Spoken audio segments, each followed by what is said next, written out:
Hello again. Merry Christmas. This is the day after Christmas. The time is. Hold on.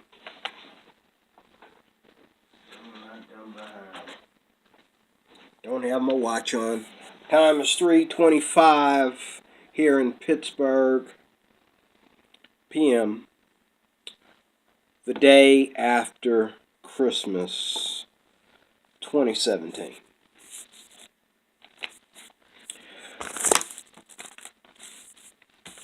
Merry Christmas to the Lockteff family.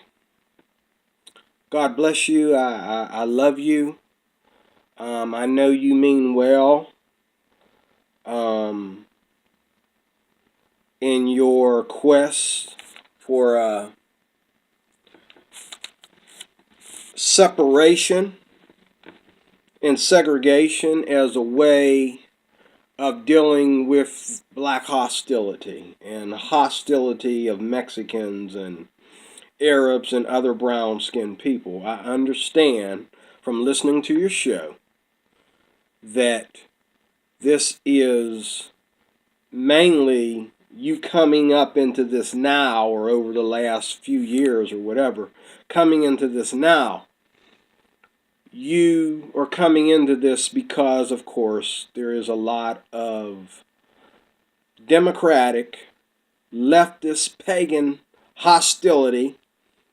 I understand how you feel. I understand how you feel about the breakdown of the white family as well as the black family. I've heard you talk about it.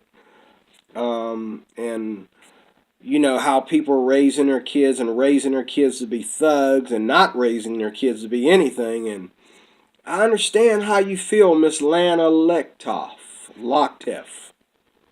I understand how you feel. I don't believe that separation and segregation is the answer. And I think I close with the verse in the Bible last night that says it all. Go into all the world, preach the gospel to the Jew first, and then also the Greek. That's everybody. That's black folks, that's Jews, that's white folks, that's Arabs, that's all of us. And what did Paul and Peter learn before the stupid Catholic Church decided to say some nonsense like Peter was the first pope?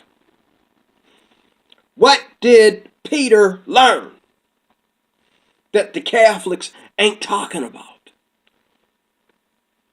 What did Paul and Peter argue about? What was their argument about, Miss Lockteff?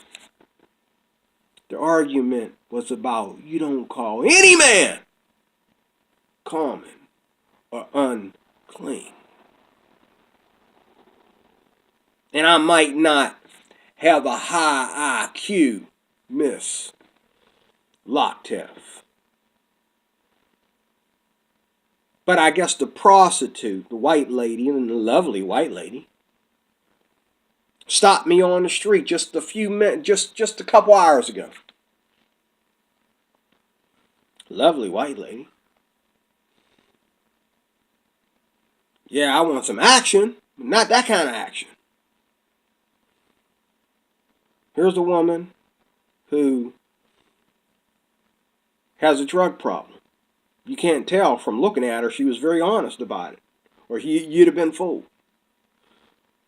Lovely looking, you know, white lady. Looked like she was middle class, in my opinion. Until we started talking. She stopped me on the street and asked me for some other drug that is a generic of Valium. I says, I don't get into either one of those, ma'am. You talking to the wrong brother. And she says,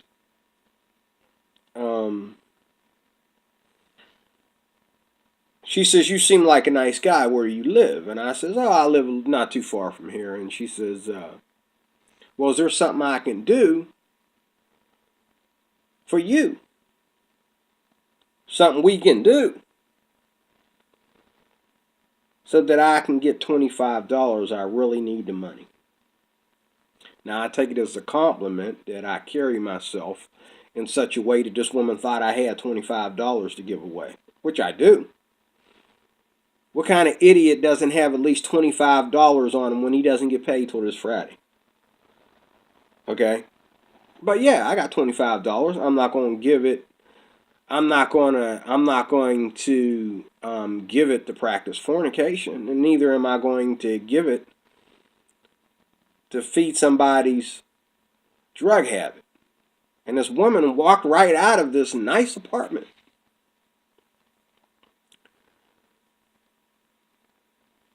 I'm going to say it again. If IQ is a big deal, Miss Lockteff, then why are there so many white folks that are in the black community? That's what you would call it. I don't call any community a black community. They're just ghettos where the white folks moved out and the black folks was dumb enough to stick around. But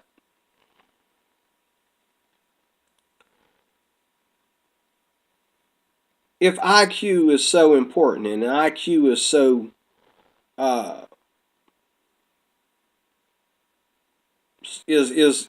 IQ explains everything that explains the differences between whites and blacks and why blacks are such a mess. If that explains everything, Miss Lockteff, then what was this woman's excuse? Lovely lady.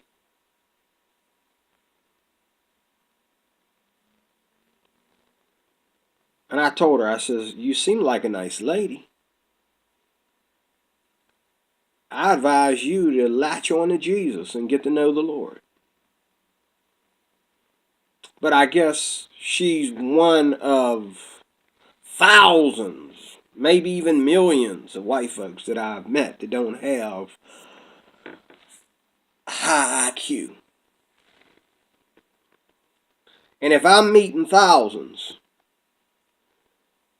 that means that Miss Lockteff at least knows hundreds. What's their excuse?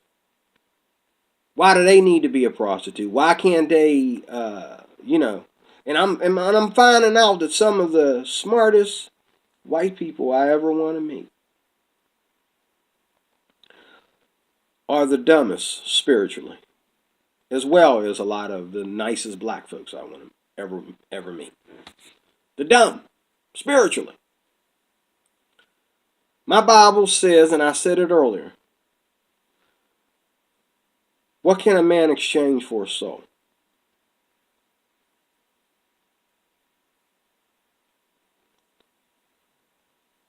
Woe unto us that would have all this world's good and not be rich towards God. See, my culture is Christian culture. I already know that black culture isn't available. It's not that. Now, to Miss Lockteff, she probably thinks that rap music and swag and hating on white folks is all natural black culture, especially for someone coming from the suburbs and jumping from the suburbs to traveling the world. These white folks that I have to live next to in the city don't think like that, Miss Lockteff. They understand that there are various types of black people. There are various types of white people. The problem that you're having, Miss Lockteff, is you're doing what a lot of black folks do. You forget about, like a lot of black folks forget about the white folks that gave them a loan, that gave them a job,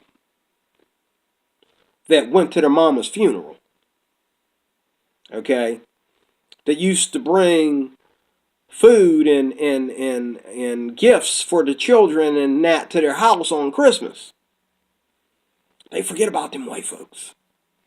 They forget about the local white pastors in their neighborhood that find out who they are and they bring food to their homes, and they were there for you when you were homeless. They forget about that. They forget about them white folks when they go to attacking Donald Trump.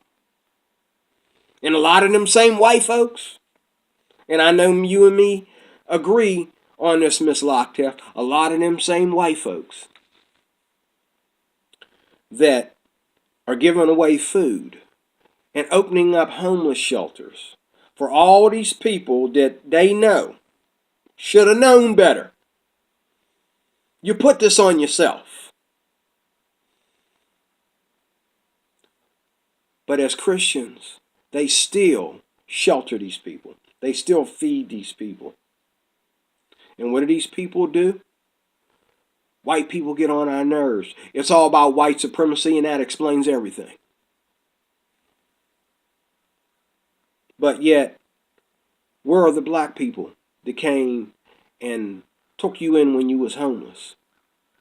Where are the black people that took you in when you didn't have a job and when you needed a loan? They had you back.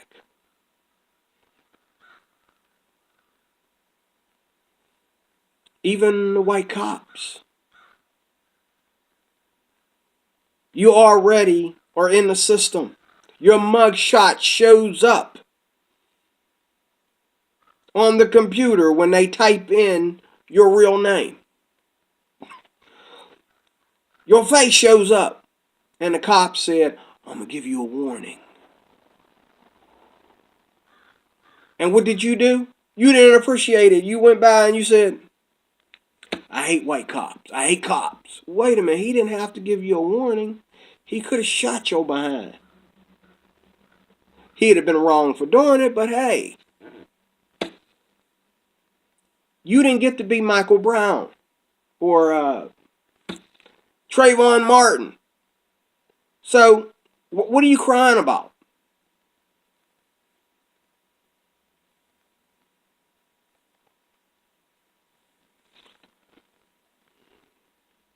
You're telling me that O.J. Simpson's holding all the money?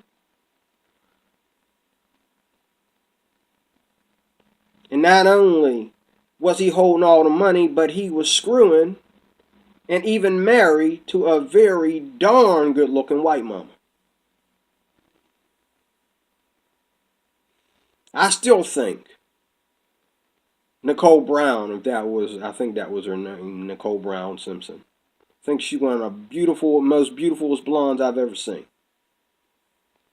You mean to tell me these white cops and all these Republicans and Democrats, racist Democrats, and all these people, you're telling me they couldn't find enough white supremacy to hold this man in a cell and make sure? You telling me that they need to go through all these lawyers and they need to keep going to court over and over and over again to put down this knucklehead who was crazy enough to racially mix? And not only that, but killed a woman and her white boyfriend. Somewhere there's some white supremacy missing in there, black folks. Somewhere in there, somebody's keeping the white supremacists back.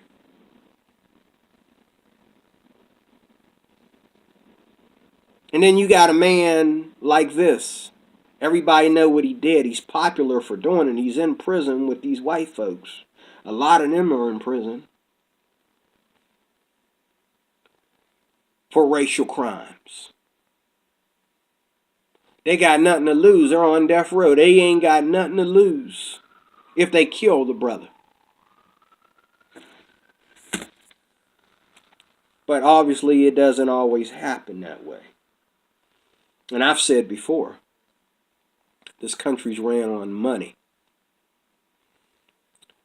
you have enough money, people forget that you're black. And that is the truth. That is the truth. You know,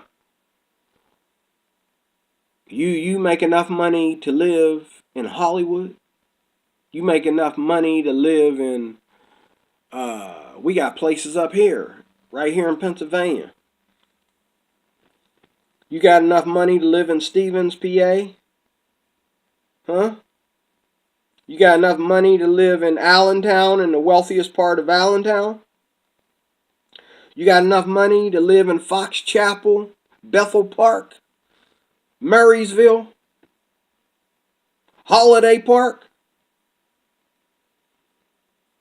You got that kind of money? I got a cousin that lives in Holiday Park.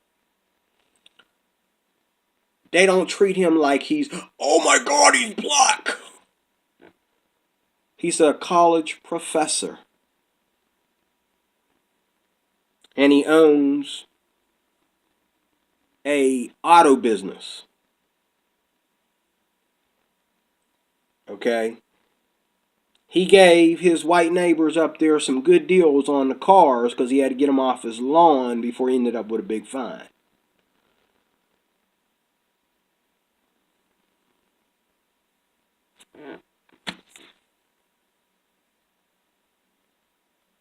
Black folks, you need to wake up. Because life is not all about Lana Locktiff.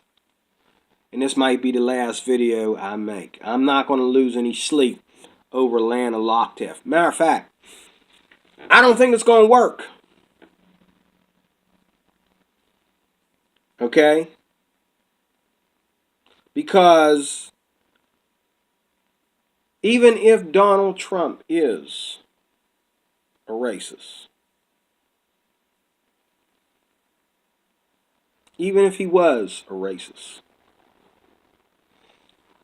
behind the scenes, you know, when he go home, he says, you know, and he walks in the door with his wife and his children.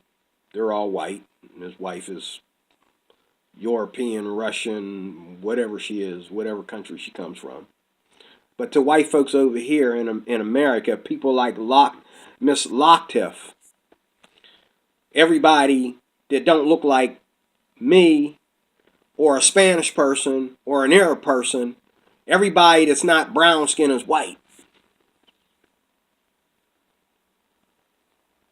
I remember a girl who looks white. The only thing black on her was her hair. And it was going all the way down her back.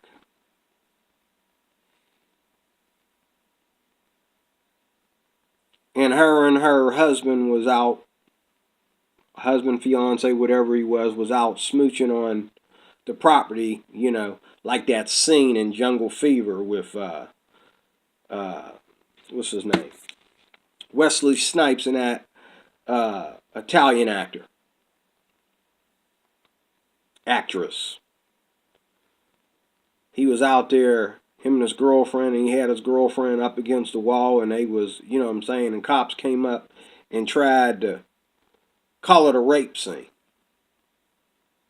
After they stood there and watched the whole scene for a good 5-10 minutes before they even got out of the car.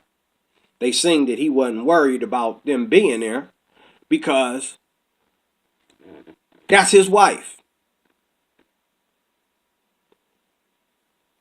So when they seen that he didn't go, oh, let's stop what we're doing, it's the cops. They got over there and they found out that they got the same last name. This is his wife. Okay? And I'm not yelling rape. So what's your problem, officer?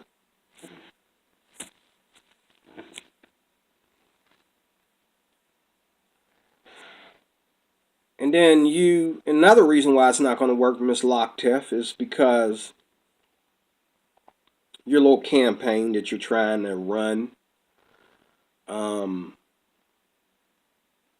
you and Mr. Colin Flaherty and David Duke love to praise all the good that white people have done And which is the same reason why I love white people. But white people are not the answer. White people are not God. White people are not better because they're white.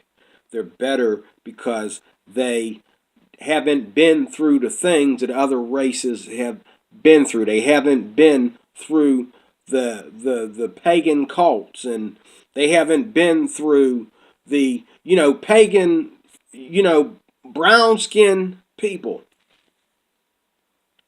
all the way from black going back all the way to Asia.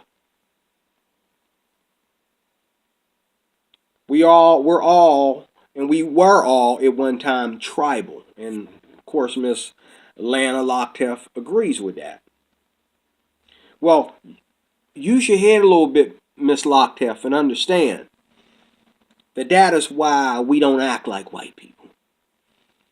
Because when we were still wearing the grass skirts and dancing around the fire, white folks was coming over here as Protestants, practicing Christianity.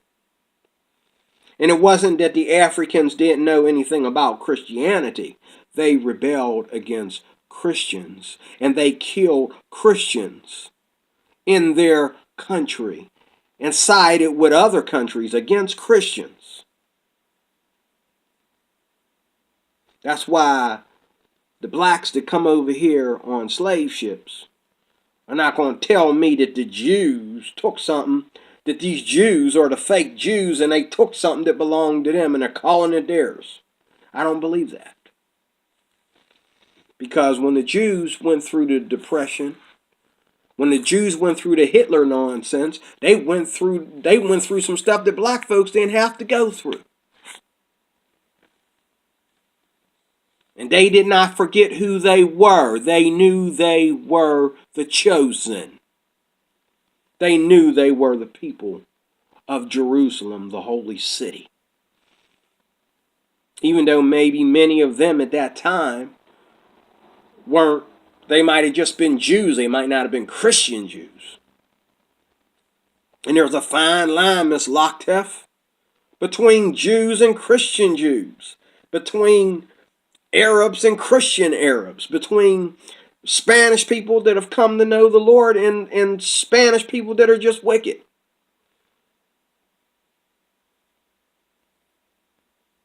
There are legal aliens here in America. And this is the thing. Every race that is over here, there was already a certain percentage of each of them over here. That's why they call America a melting pot, okay?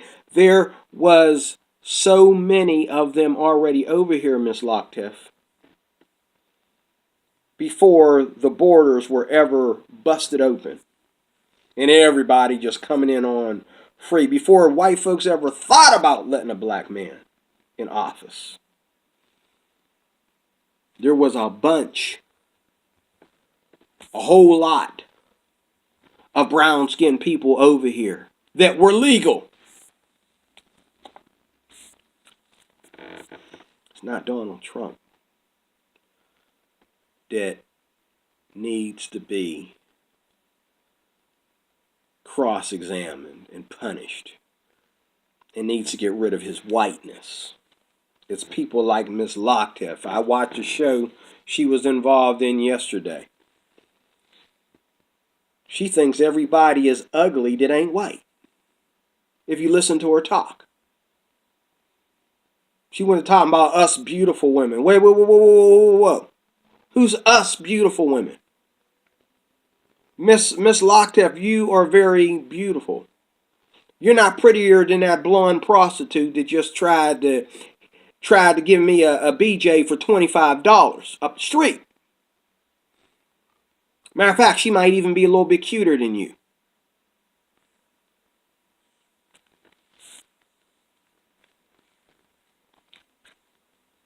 Oh, you're very beautiful, Miss Lockteff. But are you beautiful because you're white, or are you beautiful because you're beautiful? And are you beautiful because God blessed you to be beautiful? Or are you a clone of something that ain't even human? Because God is no respecter of persons. I'm pretty sure in your culture you know that verse. God is no respecter of persons.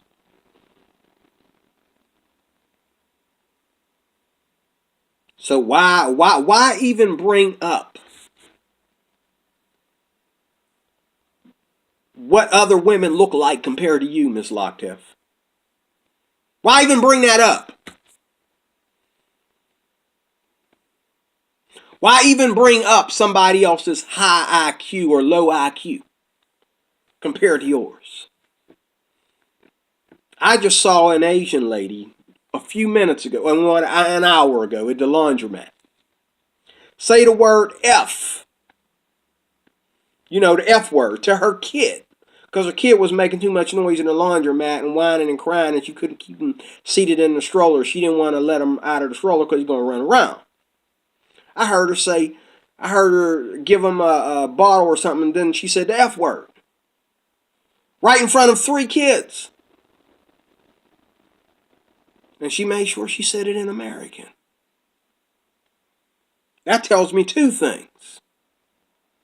That tells me, number one, America ain't all that you think it is, Miss Lockteff.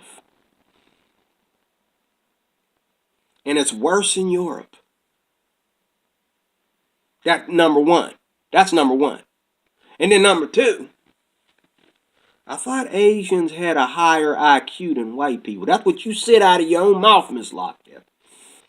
You said Asians have the highest IQ, and then whites would have or come in second. That's why this Asian woman cussed at her kids like some of these typical black women I know. That tells me 3 things. That tells me, third, that it's really not about color or race, Miss Lockteff. But it's about where you stand spiritually.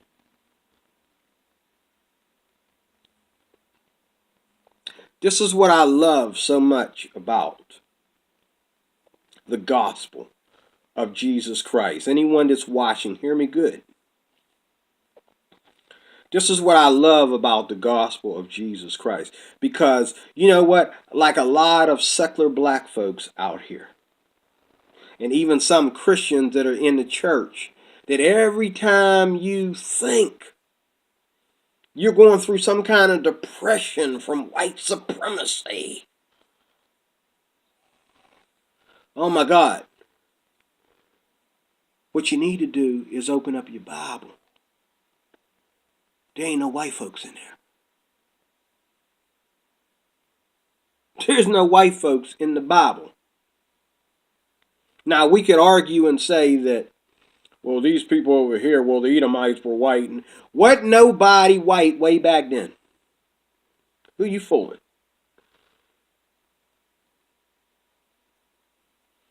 Okay? But I wouldn't care. Okay? Because this is the thing. Along with that, just because you ain't white, that don't make you black. And that's something that black folks and white folks need to understand. Just like Asians don't like to be confused with other Asians. And I compliment them for that. Highly. Ethiopians don't want to be confused with regular, plain Jane black folks. Nigerians don't want to be confused with other brown-skinned people of the continent. Jamaicans don't want to be confused with other black folks. And I was highly attracted to a Jamaican girl at one time.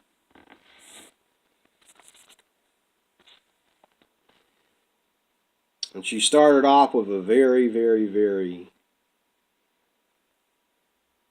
loving Italian man or something like that she was married to.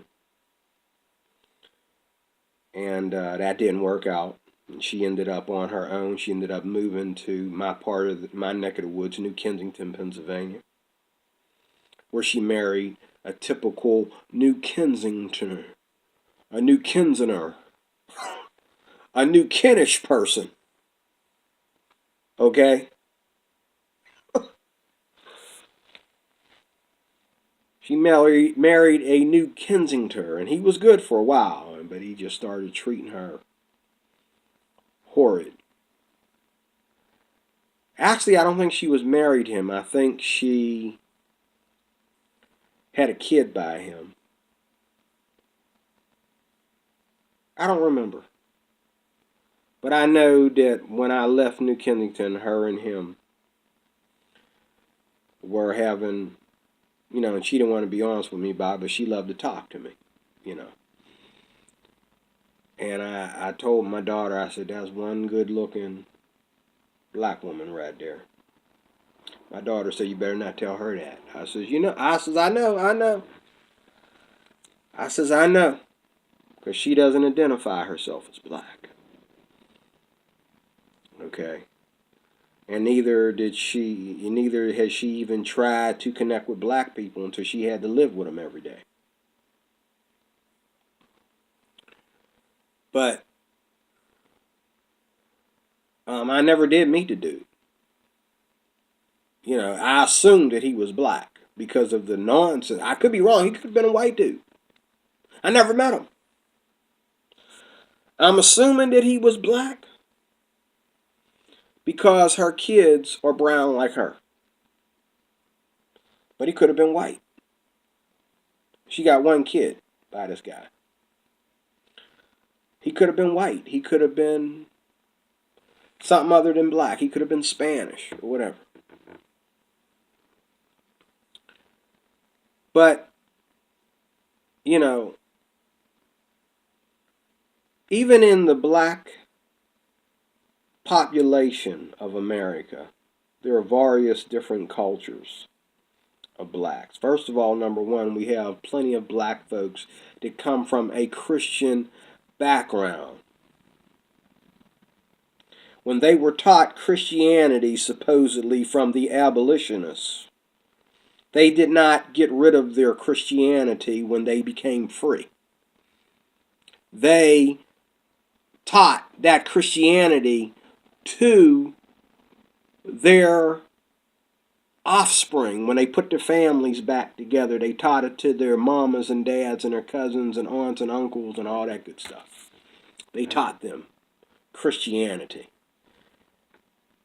They bought property when they found the right to buy property, and they put up churches. And even way back then, there were church burnings. Christians didn't want black folks being Christians. Miss Lockteff. Remember the church burnings, Miss Lockteff? Remember those? There's a dozen movies made on that era of time. It can't be a joke. It can't be, Miss Lockteff likes to say that a lot of things are different than what people say they are. But the things that are really what they say they are, she don't even talk about them things. Miss Lockteff, do you remember the church burnings?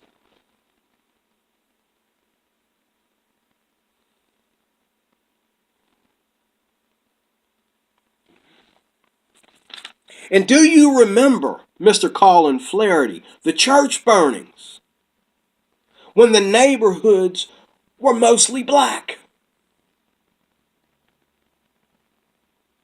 in the South? Segregation is practiced rampantly all the way up to this day in the South. Going all the way from way down there to Mississippi, Louisiana, all the way to Kentucky. Coming back. Segregation is practiced like nobody's business. What did it do for black folks? What did it do for white folks? The white folks down there are already segregated. So you mean to tell me segregated white folks going to leave their good old white haven or good old white utopia that you think you're going to have If you get rid of all, if you kick all the black folks and all the brown skinned folks out of your utopia, you're going to have this beautiful heavenly utopia on earth, right, Miss Lockteff? And so, the white man felt a need to go into the segregated black neighborhoods and burn down their churches. What the heck was the point of that? You're already segregated. You got what you want.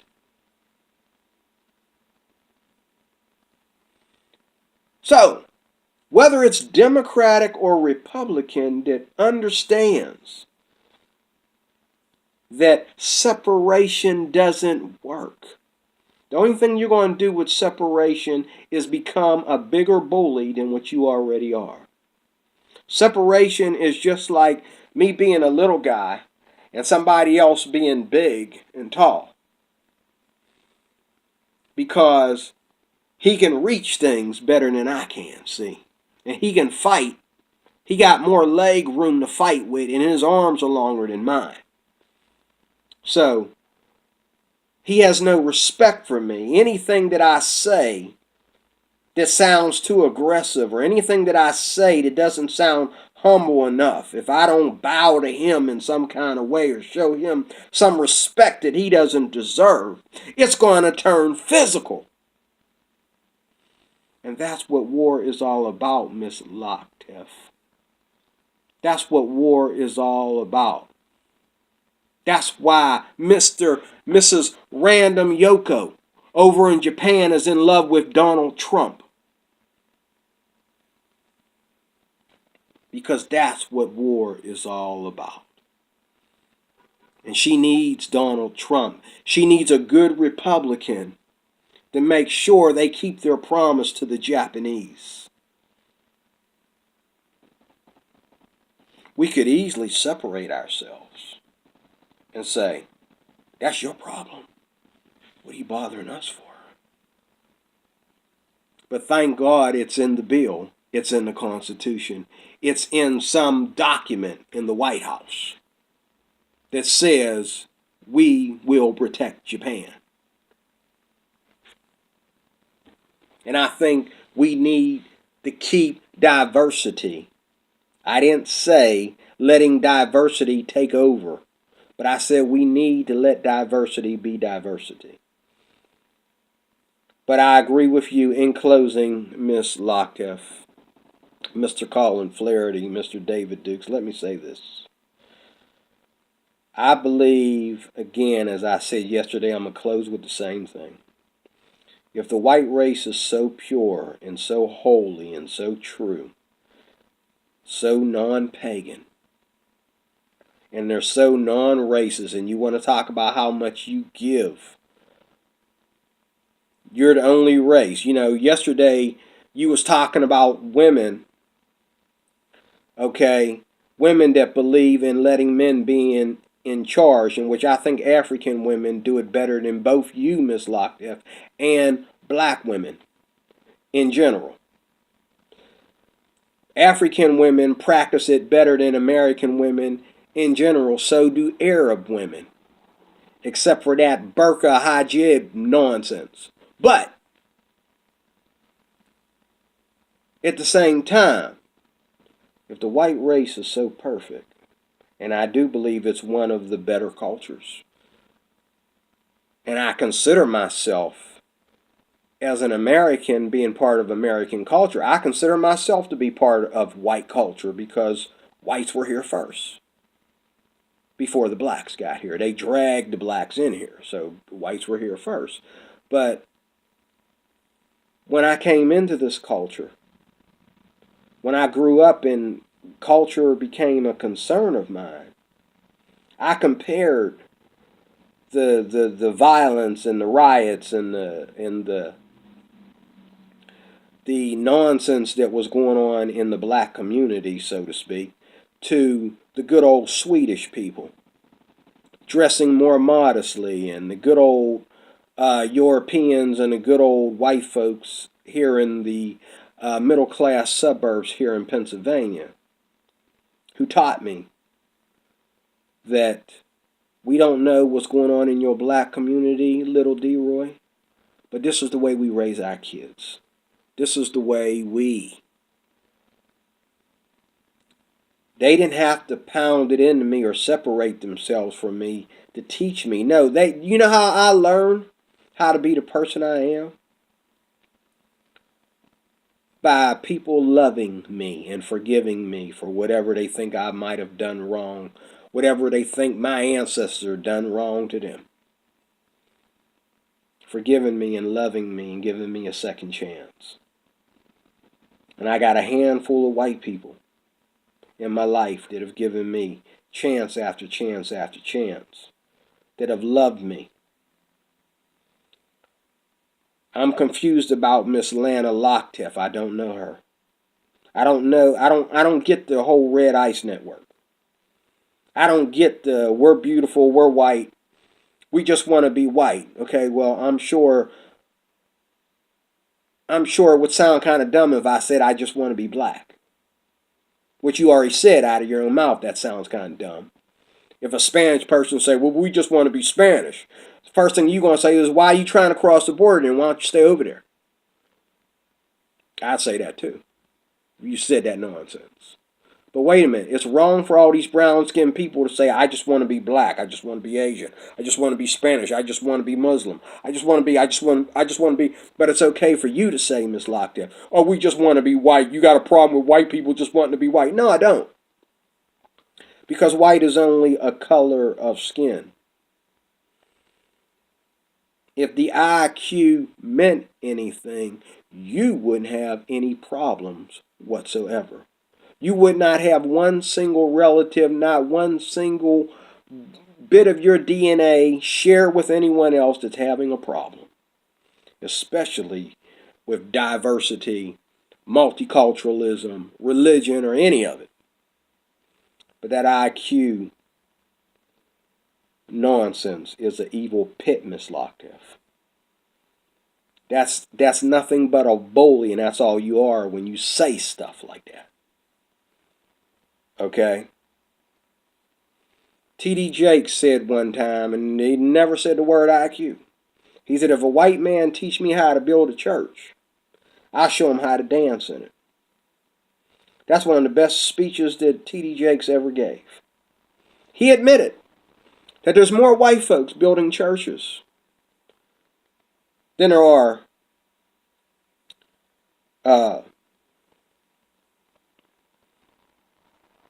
are blacks or any other race in America. Now, in other countries, who's building their church? Are you going to tell me white folks built all that too? Get out of here. Anyway, white folks do build a lot of churches. They built most of the churches in Homewood. Those buildings are so old. They've been there since the 1940s. Okay? And before that, some of them. But there are black people graduating from college, Miss Locktiff. There are black folks learning math and learning science and learning architecture, learning how to be craftsmen. There's black men that are learning how to be electricians. And, I've had some black folks climb the telephone poles up here. I've had them come up here and rewire my apartment and, do different things, Miss Locktiff.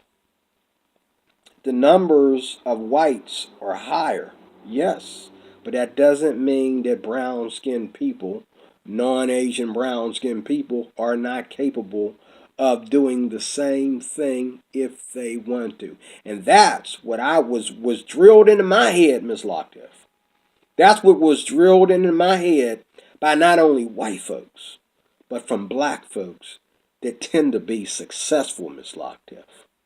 So again, Merry Christmas. God bless you. I'm DeRoy Cruz, your Life Applications Officer. Please leave a comment so that I have some other things that I want to add and bring about better videos. God bless you. I'll see you soon.